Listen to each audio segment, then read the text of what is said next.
Vanina Vanini, Stendhal. It was a spring evening in 182. All Rome was astir. The Duca d.B., the famous banker, was giving a ball in his new palazzo on the Piazza di Venezia. All the most sumptuous treasures that the arts of Italy, the luxury of Paris and London can furnish had been collected for the adornment of this palace. The gathering was immense. The fair, retiring beauties of noble England had intrigued for the honor of being present at this ball.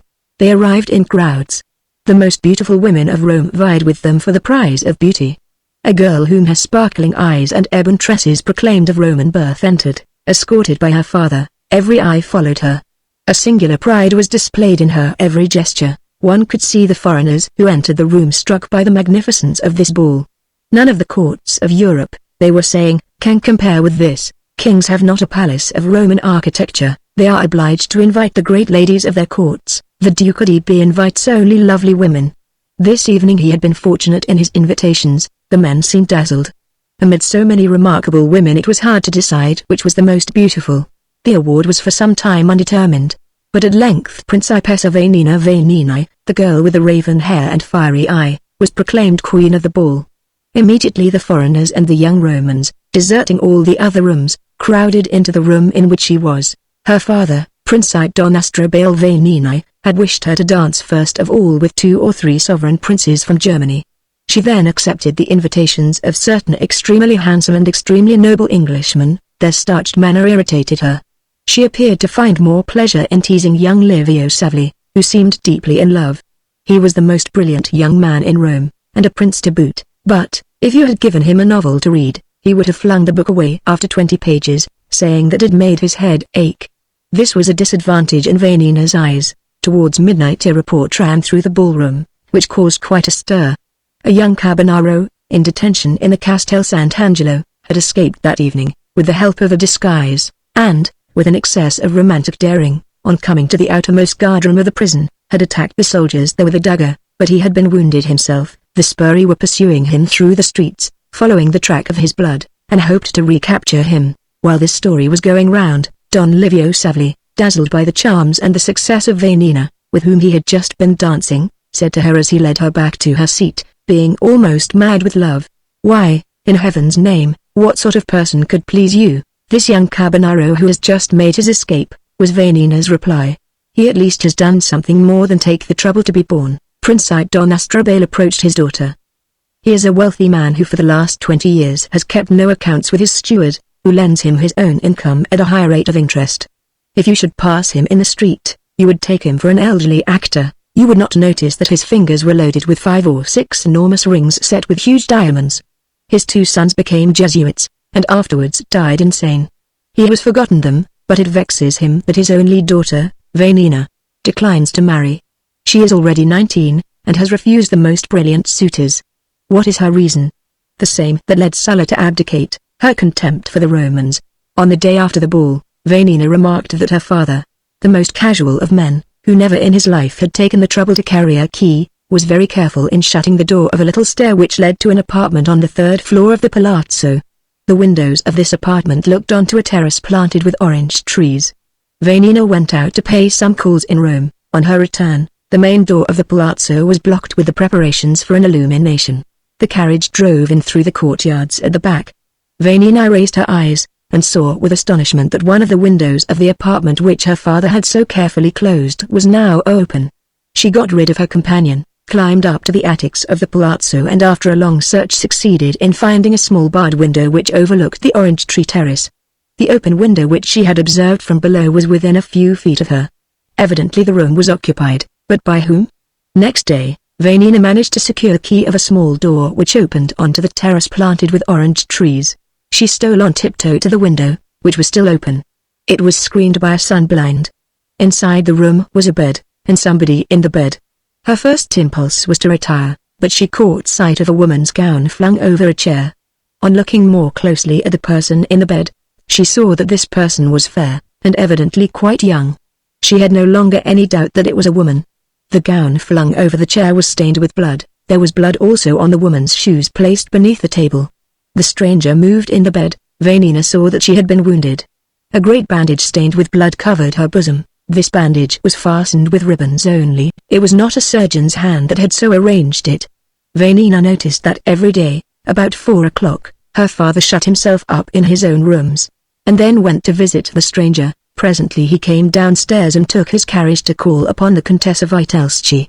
As soon as he had left the house, Vanina went up to the little terrace, from which she could see the stranger. Her compassion was strongly aroused towards this young woman who was in such a plight. She tried to imagine what could have befallen her. The blood-stained gown that lay on the chair appeared to have been stabbed with a dagger.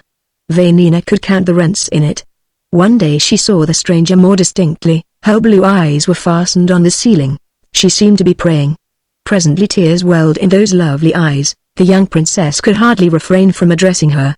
Next day, Vanina ventured to hide on the little terrace before her father came upstairs.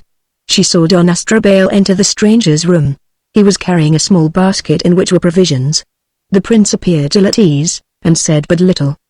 He spoke so low that, although the window stood open, Vanina could not overhear his words. He soon left. That poor woman must have very terrible enemies, Vanina said to herself, for my father, who is so careless by nature, not to dare to confide in anyone and to take the trouble to climb 120 steps every day. One evening, as Vanina was cautiously extending her head towards the stranger's window, their eyes met, and she was discovered.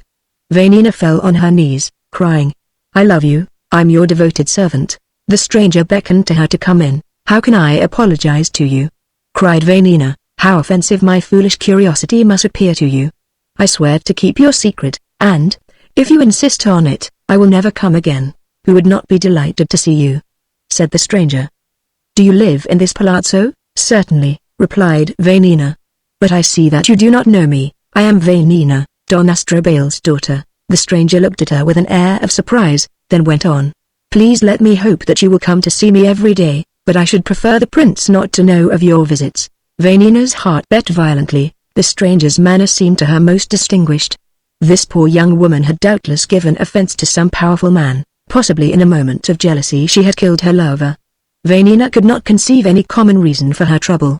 The stranger told her that she had received a wound in the shoulder, which had penetrated her breast and gave her great pain. Often she found her mouth filled with blood. "And you have no surgeon?" cried Vanina. "You know that in Rome," said the stranger, "the surgeons have to furnish the police with an exact report of all the injuries that they treat. The prince is kind enough to dress my wounds himself with the bandage you see here."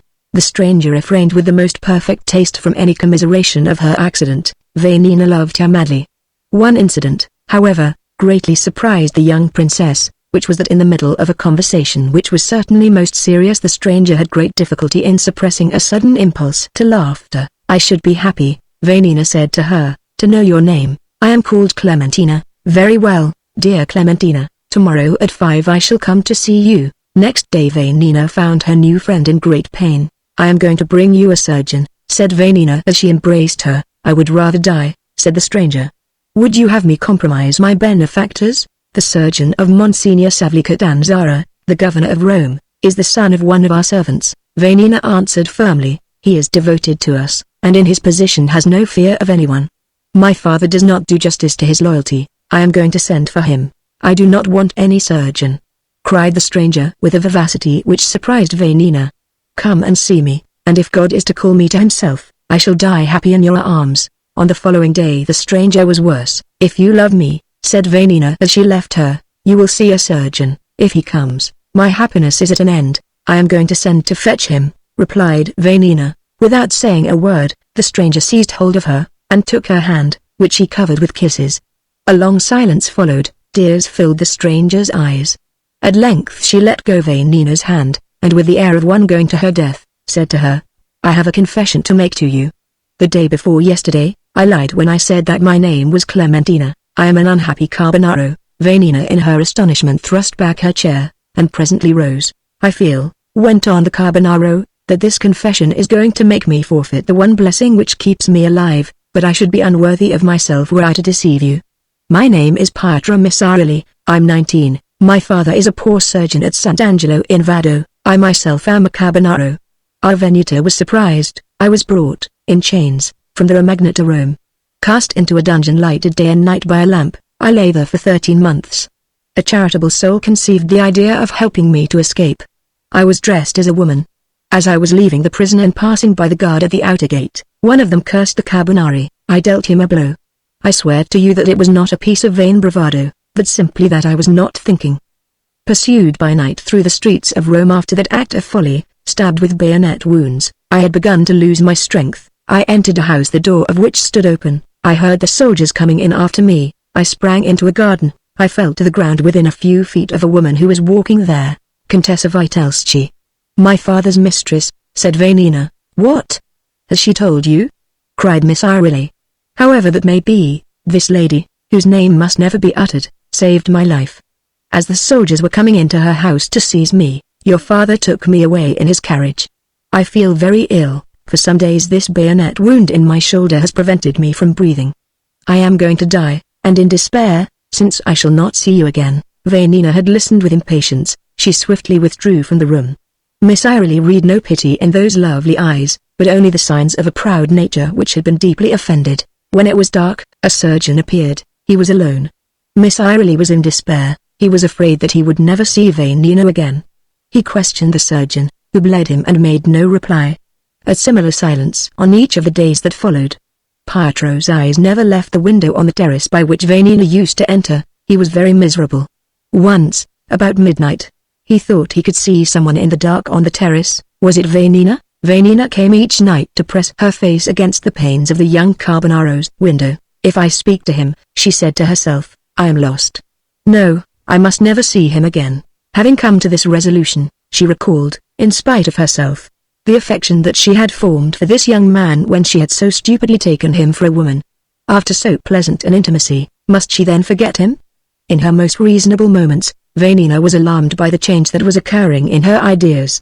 Ever since Miss Irely had told her his name, all the things of which she was in the habit of thinking were, so to speak, wrapped in a veil of mist, and appeared to her now only at a distance.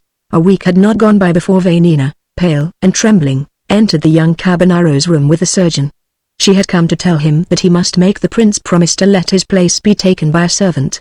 She was not in the room for 10 seconds, but some days later she came back again with the surgeon, from a sense of humanity. One evening, although Miss Irely was much better, and Vanina had no longer the excuse of being alarmed for his life, she ventured to come unaccompanied. On seeing her, Miss Irely was raised to a pinnacle of joy, but he was careful to conceal his love. Whatever happened, he was determined not to forget the dignity befitting a man. Vanina, who had come into the room blushing a deep crimson, and dreading amorous speeches, was disconcerted by the noble and devoted, but by no means tender friendliness with which he greeted her. She left without his making any attempt to detain her. A few days later, when she returned, the same conduct, the same assurances of respectful devotion and eternal gratitude. So far from being occupied in putting a check on the transports of the young Carbonaro, Vanina asked herself whether she alone were in love. This girl, hitherto so proud, was bitterly aware of the full extent of her folly. She made a pretense of gaiety, and even of coldness, came less frequently, but could not bring herself to abandon her visits to the young invalid. Miss Irely, burning with love, but mindful of his humble birth and of what he owed to himself, had made a vow that he would not stoop to talk of love unless Vanina were to spend a week without seeing him. The pride of the young princess contested every inch of ground. "After all," she said to herself at length, "if I see him, it is for my own sake, to please myself, and I will never confess to him the interest that he arouses in me." She paid long visits to Miss Irely, who talked to her as he might have done had there been a score of persons present. One evening, after she had spent the day hating him, and promising herself that she would be even colder and more severe with him than usual, she told him that she loved him. Soon there was nothing left that she could withhold from him. Great as her folly may have been, it must be admitted that Vanina was sublimely happy. Miss Irely no longer thought of what he believed to be due to his dignity as a man. He loved as people love for the first time at 19 and in Italy. He felt all the scruples of impassioned love, going so far as to confess to this haughty young princess the stratagem which he had employed to make her love him. He was astounded by the fullness of his happiness. 4 months passed rapidly enough. One day the surgeon set his patient at liberty. "What am I to do now?" thought Miss Irely, "lie concealed in the house of one of the most beautiful people in Rome? And the vile tyrants who kept me for 13 months in prison without ever allowing me to see the light of day will think they have disheartened me.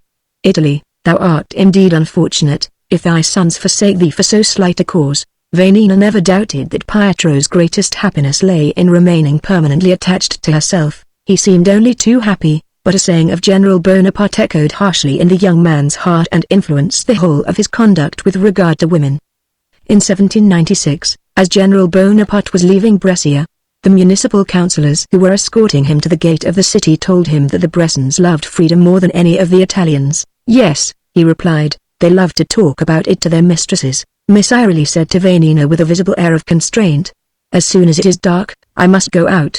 Be careful to come in again before daybreak. I shall be waiting for you. By daybreak I shall be many miles from Rome. Very well, said Vanina coldly. And where are you going? To the Romagna, to have my revenge, as I am rich. Vanina went on with perfect calmness. I hope that you will let me supply you with arms and money. Miss Irely looked at her for some moments without moving a muscle. Then, flinging himself into her arms, soul of my life, he said to her, you make me forget everything, even my duty. But the nobler your heart is, the better you must understand me. Vanina wept freely, and it was agreed that he should not leave Rome until the following night. Pietro, she said to him on the morrow, you have often told me that a well-known man, a Roman prince, for instance, with plenty of money at his disposal, would be in a position to render the utmost services to the cause of freedom, should Austria ever be engaged abroad, in some great war. Undoubtedly, said Pietro in surprise. Very well, you have a stout heart, all you lack is an exalted position. I have come to offer you my hand and an income of 200,000 lira. I undertake to obtain my father's consent. Pietro fell at her feet. Vanina was radiant with joy. I love you passionately, he told her, but I am a humble servant of the fatherland. The more unhappy Italy is, the more loyal I should be to her. To obtain Don Astrabale's consent, I shall have to play a sorry part for many years. Vanina, I decline your offer. Miss Irely made haste to bind himself by this utterance. His courage was failing him. My misfortune, he cried, is that I love you more than life itself, that to leave Rome is for me the most agonizing torture. Oh, that Italy was set free from the barbarians. With what joy would I set sail with you to go and live in America. Vanina's heart was frozen. The refusal of her hand had dealt a blow to her pride, but presently she threw herself into Miss Irely's arms. Never have you seemed so adorable, she cried. Yes, my little country surgeon, I am yours forever. You are a great man, like our ancient Romans. All thoughts of the future, every depressing suggestion of common sense vanished. It was a moment of perfect love. When they were able to talk reasonably. I shall be in the Romagna almost as soon as you, said Vanina. I am going to have myself sent to the baths of La Porretta. I shall stop at the villa we have at San Nicolo, close to Fully. There I shall spend my life with you. Cried Miss Irely. My lot henceforward is to dare all. Vanina continued with a sigh. I shall ruin myself for you. But no matter. Will you be able to love a girl who has lost her honor? Are you not my wife, said Miss Irely, and the object of my lifelong adoration? I shall know how to love and protect you. Vanina was obliged to go out, on social errands.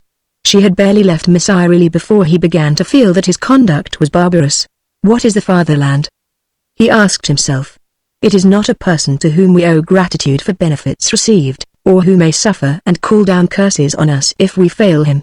The fatherland and freedom are like my cloak, a thing which is useful to me, which I must purchase, it is true, when I have not acquired it by inheritance from my father, but after all I love the fatherland and freedom because they are both useful to me. If I have no use for them, if they are to me like a cloak in the month of August, what is the good of purchasing them, and at an enormous price? Vanina is so beautiful. She has so singular a nature. Others will seek to attract her, she will forget me. What woman is there who has never had more than one lover? Those Roman princes, whom I despise as citizens, have so many advantages over me. They must indeed be attractive. Ah, if I go, she will forget me, and I shall lose her forever. In the middle of the night, Vanina came to see him. He told her of the uncertainty in which he had been plunged, and the criticism to which, because he loved her, he had subjected that great word fatherland. Vanina was very happy. If he were absolutely forced to choose between his country and me, she told herself, I should have the preference. The clock of the neighboring church struck 3, the time had come for a final leave-taking. Pietro tore himself from the arms of his mistress. He had begun to descend the little stair, when Vanina, restraining her tears, said to him with a smile, If you had been nursed by some poor woman in the country, would you do nothing to show your gratitude? Would you not seek to repay her? The future is uncertain, you are going on a journey through the midst of your enemies, give me 3 days out of gratitude, as if I were a poor woman, and to pay me for the care I have taken of you. Miss Irely stayed, At length he left Rome. Thanks to a passport bought from a foreign embassy, he returned in safety to his family. This was a great joy to them. They had given him up for dead. His friends wished to celebrate his homecoming by killing a carabinier or two. Such is the title borne by the police in the Papal States. "We must not, when it is not necessary, kill an Italian who knows how to handle arms," said Miss Irely. "Our country is not an island, like happy England. It is soldiers that we need to resist the intervention of the sovereigns of Europe." Sometime later Miss Irely, hard pressed by the carabinieri, killed a couple of them with the pistols which Vanina had given him. A price was set on his head. Vanina did not appear in the Romagna. Miss Irely imagined himself forgotten. His vanity was hurt. His thoughts began to dwell upon the difference in rank which divided him from his mistress. In a moment of weakness and regret for his past happiness it occurred to him that he might return to Rome to see what Vanina was doing. This mad idea was beginning to prevail over what he believed to be his duty when one evening the bell of a church in the mountains sounded the Angelus in a singular fashion, and as through the ringer were thinking of something else. It was the signal for the assembling of the Veneto of Carbonari which Miss Irely had joined on his arrival in Romagna. That night, they all met at a certain hermitage in the woods. The two hermits, drugged with opium, knew nothing of the use to which their little dwelling was being put. Miss Irely, who arrived in great depression, learned there that the leader of the Veneto had been arrested, and that he, a young man not 20 years old, was about to be elected leader of a Veneto which included men of 50 and more, who had taken part in all the conspiracies since Murat's expedition in 1815. On receiving this unexpected honor, Pietro felt his heart beat violently. As soon as he was alone, he determined to give no more thought to the young Roman who had forgotten him, and to devote his whole mind to the duty of freeing Italy from the barbarians. Footnote: Liberal Italia de Barbari, the words used by Petrarch in 1350, and since then repeated by Julius II, Machiavelli and Conte Alfieri. 2 days later, Miss Irely saw in the reports of arrivals and departures which were supplied to him, as leader of the Veneto, that the Principessa Vanina had just arrived at her villa of San Nicolo. The sight of that name caused him more uneasiness than pleasure. It was in vain that he imagined himself to be proving his loyalty to his country by undertaking not to fly that very evening to the villa of San Nicolo. The thought of Vanina, whom he was neglecting, prevented him from carrying out his duty in a reasonable manner. He saw her next day. She loved him still as in Rome. Her father, who wished her to marry, had delayed her departure. She brought him 2,000 sequins. This unexpected assistance served admirably to accredit Miss Irely in his new office. They had daggers made for them in Corfu. They won over the legate's private secretary, whose duty it was to pursue the Carbonari. Thus they obtained a list of the clergy who were acting as spies for the government. It was at this time that the organization was completed of one of the least senseless conspiracies that have been planned in unhappy Italy. I shall not enter here into irrelevant details. I shall merely say that if success had crowned the attempt, Miss Irely would have been able to claim a good share of the glory. At a signal from him, several thousands of insurgents would have risen, and awaited, armed, the coming of their superior leaders. The decisive moment was approaching when, as invariably happens, the conspiracy was paralyzed by the arrest of the leaders. Immediately on her arrival in Romagna, Vanina felt that his love of his country would make her young lover forget all other love. The young Roman's pride was stung. She tried in vain to reason with herself. A black melancholy seized her. She found herself cursing freedom. One day when she had come to Forlì to see Miss Irely, she was powerless to check her grief, which until then her pride had managed to control. "Truly," she said to him, "you love me like a husband. That is not what I have a right to expect." Soon her tears flowed, but they were tears of shame at having so far lowered herself as to reproach him. Miss Irely responded to these tears like a man preoccupied with other things. Suddenly it occurred to Vanina to leave him and return to Rome. She found a cruel joy in punishing herself for the weakness that had made her speak. After a brief interval of silence, her mind was made up. She would feel herself unworthy of Miss Irely if she did not leave him. She rejoiced in the thought of his pained surprise when he should look around for her in vain. Presently the reflection that she had not succeeded in obtaining the love of the man for whom she had done so many foolish things moved her profoundly. Then she broke the silence, and did everything in the world to wring from him a word of love. He said, with a distracted air, certain quite tender things to her, but it was in a very different tone that, in speaking of his political enterprises, he sorrowfully exclaimed, "Ah, if this attempt does not succeed, if the government discovers it again, I give up the struggle." Vanina remained motionless. For the last hour, she had felt that she would never look upon her lover again. The words he had now uttered struck a fatal spark in her mind. She said to herself, "The Carbonari have had several thousands from me. No one can doubt my devotion to the conspiracy." Vanina emerged from her musings only to say to Pietro, "Will you come and spend the night with me at San Nicolo? Your meeting this evening can do without you. Tomorrow morning, at San Nicolo, we can take the air together. That will calm your agitation and restore the cool judgment you require on great occasions." Pietro agreed. Vanina left him to make ready for the journey, locking the door, as usual, of the little room in which she had hidden him. She hastened to the house of one of her former maids who had left her service to marry and keep a small shop in Fully. On reaching the house, she wrote in haste on the margin of a book of hours which she found in the woman's room, an exact indication of the spot at which the Venuta of Carbonari was to assemble that evening. She concluded la denunciation with the words, "This Venuta is composed of 19 members, their names and addresses are as follows." Having written this list, which was quite accurate except that the name of Miss Irilli was omitted, she said to the woman, on whom she could rely, "Take this book to the Cardinal Legate, make him read what is written in it, and give you back the book.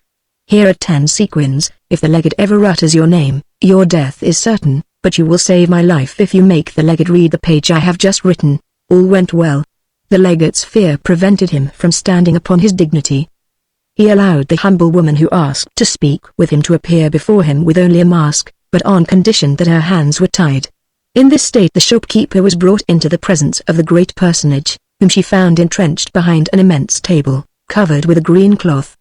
The legate read the page in the Book of Hours, holding it at a distance, for fear of some subtle poison. He gave it back to the woman, and did not have her followed. In less than 40 minutes after she had left her lover, Vanina, who had seen her former maid return, appeared once more before Miss Irilli, imagining that for the future he was entirely hers. She told him that there was an extraordinary commotion in the town. Patrols of carabinieri were to be seen in streets along which they never went as a rule. "If you will take my advice," she went on, "we will start this very instant for San Nicolo." Miss Irilli agreed. They proceeded on foot to the young princess's carriage, which, with her companion, a discreet and well-rewarded confidant, was waiting for her half a league from the town. Having reached the San Nicolo villa, Vanina, disturbed by the thought of what she had done, multiplied her attentions to her lover. But when speaking to him of love she felt that she was playing a part. The day before, when she betrayed him, she had forgotten remorse. As she clasped her lover in her arms, she said to herself, "There is a certain word which someone may say to him, and once that word is uttered, then and for all time, he will regard me with horror." In the middle of the night, one of Vanina's servants came boldly into her room. This man was a Carbonaro, and she had never known it. So Miss Irilli had secrets from her, even in these matters of detail. She shuddered. The man had come to inform Miss Irilli that during the night, at Fully, the houses of 19 Carbonari had been surrounded and they themselves arrested as they were returning from the Venuta. Although taken unawares, 9 of them had escaped. The carabinieri had managed to convey 10 to the prison of the citadel. On their way in, one of these had flung himself down the well, which was deep, and had killed himself. Vanina lost countenance. Happily Pietro did not observe her. He could have read her crime in her eyes. At the present moment, the servant went on, the Forlì garrison is lining all the streets. Each soldier is close enough to the next to be able to speak to him. The inhabitants cannot cross from one side of the street to the other except at the places where there is an officer posted. After the man had left them, Pietro remained pensive for a moment only. "There is nothing to be done for the present," he said finally. Vanina was half dead. She trembled under her lover's gaze. "Why, what is the matter with you?" he asked her. Then his thoughts turned to other things, and he ceased to look at her. Towards midday she ventured to say to him, "And so another Venuta has been surprised. I hope that you are going to be undisturbed now for some time." "Quite undisturbed," replied Miss Irilli with a smile which made her shudder. She went to pay a necessary call upon the parish priest of San Nicolo, who might perhaps be a spy of the Jesuits. On returning to dine at 7 o'clock, she found the little room in which her lover had been concealed empty. Beside herself with alarm, she ran over the whole house in search of him. In despair, she returned to the little room, and it was only then that she saw a note. She read, "I am going to give myself up to the legate. I despair of our cause. Heaven is against us. Who has betrayed us? Evidently the wretch who flung himself down the well. Since my life is of no use to poor Italy, I do not wish that my comrades, seeing that I alone have not been arrested, should imagine that I have sold them. Farewell. If you love me, try to avenge me. Destroy, crush the scoundrel who has betrayed us, even if he should be my own father." Vanina sank down on a chair, half unconscious, and plunged in the most agonizing grief. She could not utter a word, her eyes were parched and burning. At length she flung herself upon her knees. "Great God!" she cried, "hear my vow. Yes, I will punish the scoundrel who has betrayed them, but first I must set Pietro free." An hour later, she was on her way to Rome. Her father had long been pressing her to return. During her absence, he had arranged her marriage with Principe Livio Savli. Immediately on Vanina's arrival, he spoke to her of this marriage, in fear and trembling. Greatly to his surprise, she consented from the first.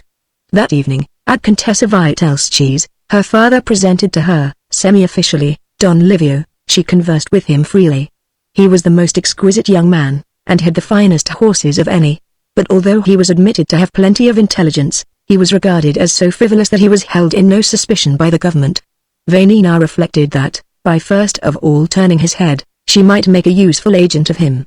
As he was the nephew of Monsignor Savli Catanzaro, governor of Rome and minister of police, she supposed that the government spies would not dare to follow him. After showing herself most kind, for some days, to the charming Don Livio, Vanina broke to him that he could never be her husband. He had, according to her, too light a mind. "If you were not a mere boy," she told him, "your uncle's clerks would have no secrets for you. For instance, what action is being taken with regard to the Carbonari who were surprised the other day at Forlì?" Don Livio came to inform her, a few days later, that all the Carbonari taken at Forlì had escaped. She let her large black eyes rest on him with a bitter smile of the most profound contempt, and did not condescend to speak to him throughout the evening. 2 days later, Don Livio came to confess to her, blushing as he did so, that he had been misinformed at first. "But," he told her, "I have secured a key to my uncle's room. I see from the papers I found there that a congregation, or commission, composed of the cardinals and prelates who are most highly considered is meeting in the strictest secrecy, and discussing whether it would be better to try these Carbonari at Ravenna or in Rome. The 9 Carbonari taken at Forlì and their leader, a certain Missarelli, who was fool enough to give himself up, are at this moment confined in the castle of San Leo. Footnote, near Rimini in Romagna. It was in this castle that the famous Cagliostro died. The local report is that he was smothered there. At the word fool, Vanina gripped the prince with all her strength. "I wish," she said, "to see the official papers myself, and to go with you into your uncle's room. You must have misread what you saw."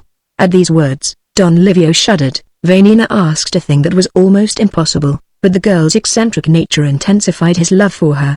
A few days later, Vanina, disguised as a man and wearing a neat little jacket in the livery of the Casa Savli, was able to spend half an hour among the most secret documents of the Minister of Police. She started with joyful excitement when she came upon the daily report on Pietro Missarelli, on remand. Her hands shook as she seized the paper.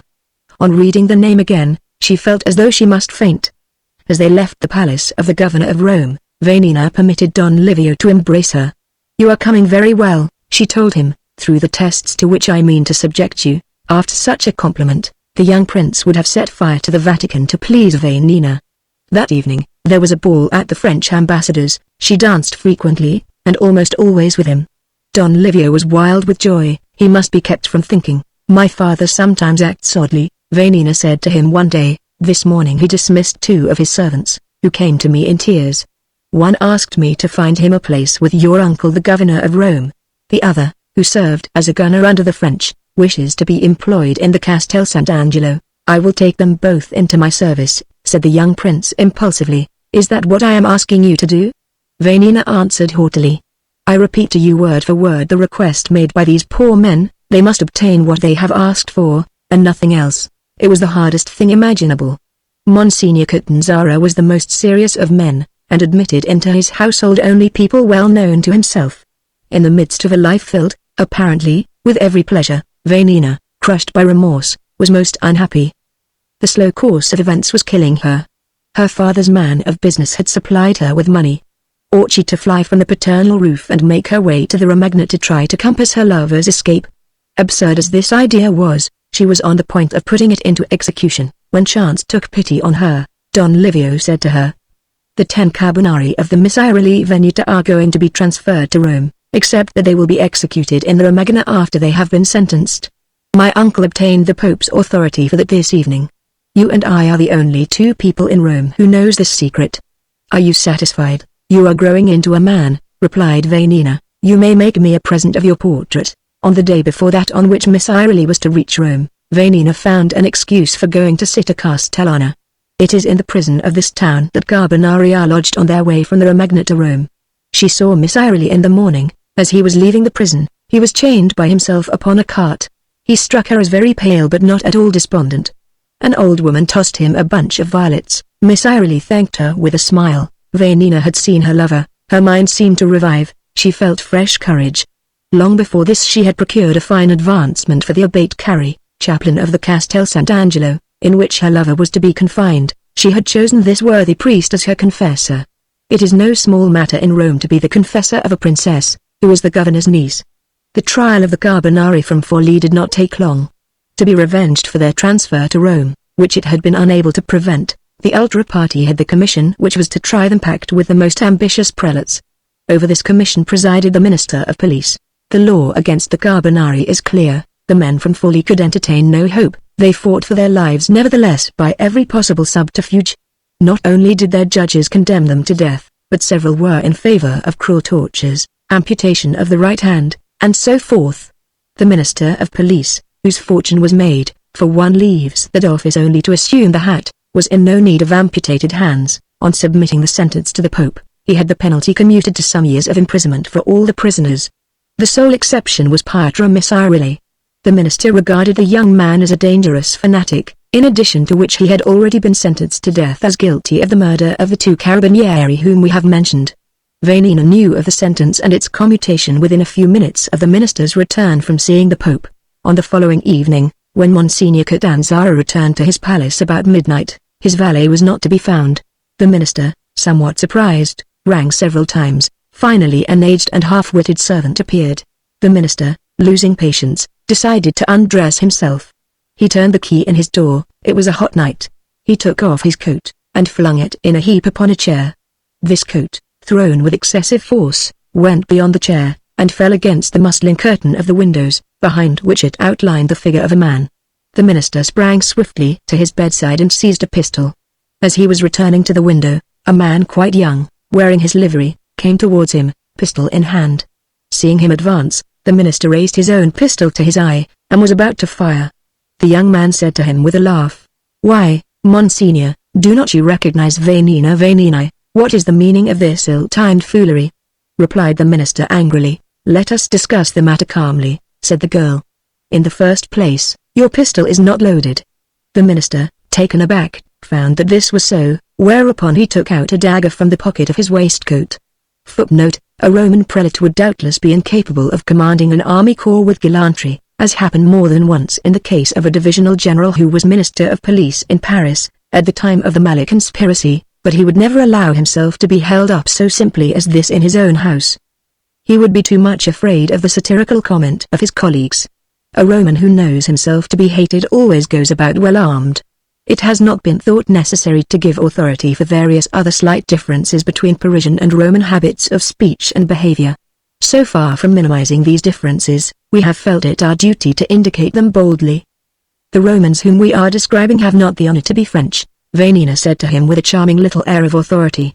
"Let us be seated, Monsignor," and she took her seat calmly upon a sofa. "Are you alone? Tell me that," said the minister. "Absolutely alone, I swear to you," cried Vanina. The minister took care to verify this assurance. He made a tour of the room and searched everywhere, after which he sat down upon a chair 3 paces away from Vanina. "What object could I have," said Vanina with a calm and winning air, "in attempting the life of a man of moderate views, who would probably be succeeded by some weak hothead, capable of destroying himself and other people?"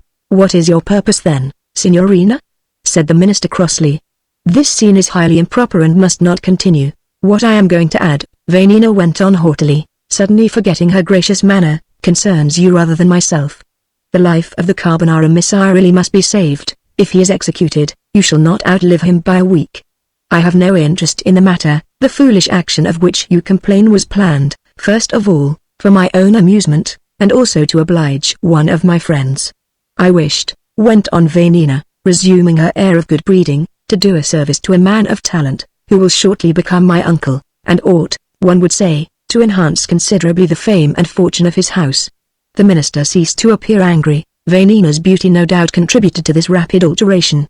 Monsignor Catanzare's fondness for pretty women was well known in Rome, and in her disguise as a footman of the Casa Savli, with close-fitting silk stockings, a red waistcoat, her little sky-blue jacket with its silver braid, and the pistol in her hand, Vanina was irresistible. "My future niece," said the minister, almost laughing, "you are doing a very foolish thing, and it will not be the last." "I trust that so wise a person as yourself," replied Vanina, "will keep my secret, especially from Don Livio, and to bind you, my dear uncle, if you grant me the life of my friend's favorite, I will give you a kiss." It was by continuing the conversation in this half-jocular tone, with which Roman ladies know how to discuss the most serious matters, that Vanina succeeded in giving to this interview, begun pistol in hand, the semblance of a visit paid by the young Principessa Savli to her uncle the governor of Rome. Soon Monsignor Catanzaro, while rejecting with lofty scorn the idea that he could let himself be influenced by fear, found himself explaining to his niece all the difficulties that he would meet in trying to save Miss Ireli's life. As he talked, the minister strolled up and down the room with Vanina. He took a decanter of lemonade that stood on the mantelpiece and poured some of the liquid into a crystal glass. Just as he was about to raise it to his lips, Vanina took it from him, and, after holding it in her hand for some time, let it fall into the garden, as though by accident. A moment later the minister took a chocolate drop from a comfit box. Vanina seized it from him, saying with a smile, "Take care, now, everything in the room is poisoned, for your death was intended. It was I who obtained a reprieve for my future uncle, that I might not enter the house of Cavalier absolutely empty-handed." Monsignor Catanzaro, greatly astonished, thanked his niece, and gave her good reason to hope for the life of Miss Ireli. "Our bargain is made," cried Vanina, "and in proof of it, here is your reward," she said, kissing him. The minister accepted his reward. "You must understand, my dear Vanina," he went on, "that I myself do not like bloodshed. Besides, I am still young, though to you perhaps I may appear very old, and I may survive to a time in which blood spilt today will leave a stain." 2 o'clock was striking when Monsignor Catanzaro accompanied Vanina to the little gate of his garden. A couple of days later, when the minister appeared before the Pope, considerably embarrassed by the action which he had to take, His Holiness began. "First of all, I have a favor to ask of you. There is one of those Carbonari from Forlì who is under sentence of death. The thought of him keeps me awake at night. The man's life must be spared." The minister, seeing that the Pope had made up his mind, raised a number of objections, and ended by writing out a decree or motu proprio, which the Pope signed, regardless of precedent. Vanina had thought that she might perhaps obtain her lover's reprieve, but that an attempt would be made to poison him. The day before, Miss Ireli had received from the Abate Carri, his confessor, several little packets of ship's biscuit, with a warning not to touch the food supplied by the state. Having afterwards learned that the Carbonari from Forlì were to be transferred to the castle of San Leo, she decided to attempt to see Miss Ireli as he passed through Città Castellana. She arrived in that town 24 hours ahead of the prisoners. There she found the Abate Carri, who had preceded her by several days. He had obtained the concession from the jailer that Miss Ireli might hear Mass, at midnight, in the prison chapel. This was not all. If Miss Ireli would consent to have his arms and legs chained together, the jailer would withdraw to the door of the chapel, in such a way as not to lose sight of the prisoner, for whom he was responsible, but to be out of hearing of anything he might say. The day which was to decide Vanina's fate dawned at last. As soon as morning came, she shut herself up in the prison chapel. Who could describe the thoughts that disturbed her mind during that long day?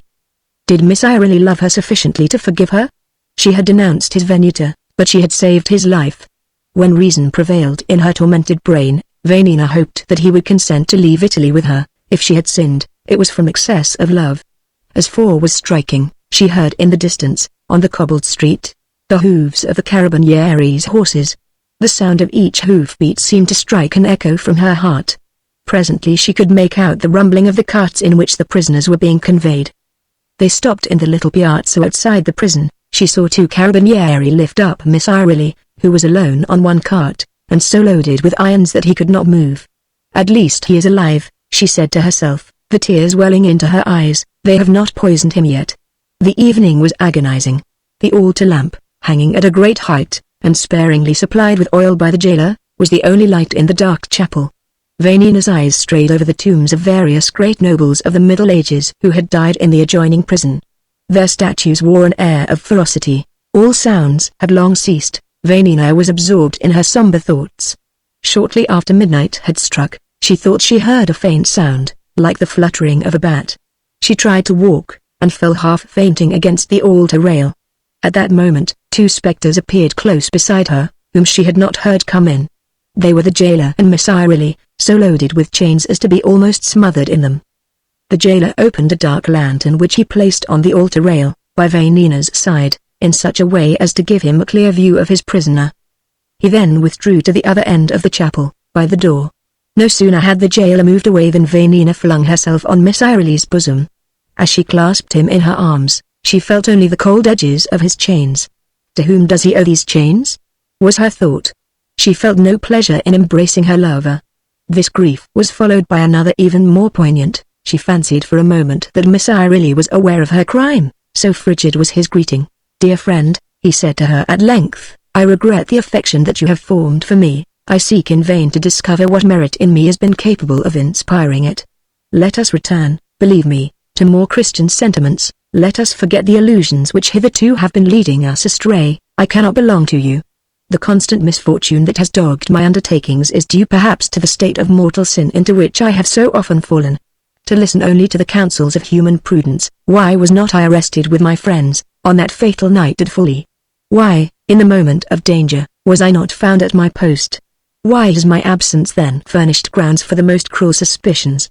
I had another passion besides that for the liberation of Italy." Vanina could not get over her surprise at the change in Miss Irely. Without being perceptibly thinner, he had the air of a man of 30. Vanina attributed this change to the ill treatment which he had undergone in prison, and burst into tears. "Ah," she said, "the jailers promised so faithfully that they would treat you well." The fact was that at the approach of death all the religious principles consistent with his passion for the liberation of Italy had revived in the heart of the young Carbonaro. Gradually Vanina realized that the astonishing change which she had remarked in her lover was entirely moral, and in no way the effect of bodily ill-treatment. Her grief, which she had supposed to have reached its extreme limit, was intensified still further. Miss Irely was silent. Vanina seemed to be on the point of being suffocated by her sobs. He spoke, and himself also appeared slightly moved. "If I loved any single thing in the world, it would be you, Vanina, but, thanks be to God, I have now but one object in life. I shall die either in prison or in seeking to give Italy freedom." Another silence followed. Evidently Vanina was incapable of speech. She attempted to speak, but in vain. Miss Irely went on. "Duty is cruel, my friend, but if it were not a little difficult to perform, where would be the heroism? Give me your word that you will not attempt to see me again." So far as the chain that was wound tightly about him would allow, he made a slight movement with his wrist and held out his fingers to Vanina. "If you will accept the advice of one who was once dear to you, be sensible and marry the deserving man whom your father has chosen for you. Do not confide in him anything that may lead to trouble, but, on the other hand, never seek to see me again. Let us henceforward be strangers to one another. You have advanced a considerable sum for the service of the fatherland. If ever it is delivered from its tyrants, that sum will be faithfully repaid to you in national bonds." Vanina was crushed. While he was speaking, Pietro's eve had gleamed only at the moment when he mentioned the fatherland. At length pride came to the rescue of the young princess. She had brought with her a supply of diamonds and small phials. Without answering Miss Irely, she offered him these. "I accept from a sense of duty," he told her, "for I must seek to escape, but I will never see you. I swear it by this latest token of your bounty. Farewell, Vanina, promise me never to write, never to attempt to see me, leave me wholly to the fatherland. I am dead to you, farewell." "No," replied Vanina, grown furious, "I wish you to know what I have done, led on by the love that I bear you." She then related to him all her activities from the moment when Miss Irely had left the villa of San Nicola to give himself up to the legate. When her tale was finished, "All this is nothing," said Vanina, "I have done more, in my love for you." She then told him of her betrayal. "Ah, monster!" cried Pietro, mad with rage, hurling himself upon her, and sought to crush her to the ground with his chains. He would have succeeded but for the jailer, who came running at the sound of her cries. He seized Miss Irely. "There, monster, I will not owe anything to you," said Miss Irely to Vanina, flinging at her, as violently as his chains would allow him, the phials and diamonds, and he moved rapidly away. Vanina was left speechless. She returned to Rome, and the newspapers announced that she has just been married to Prince Don Livio Savli.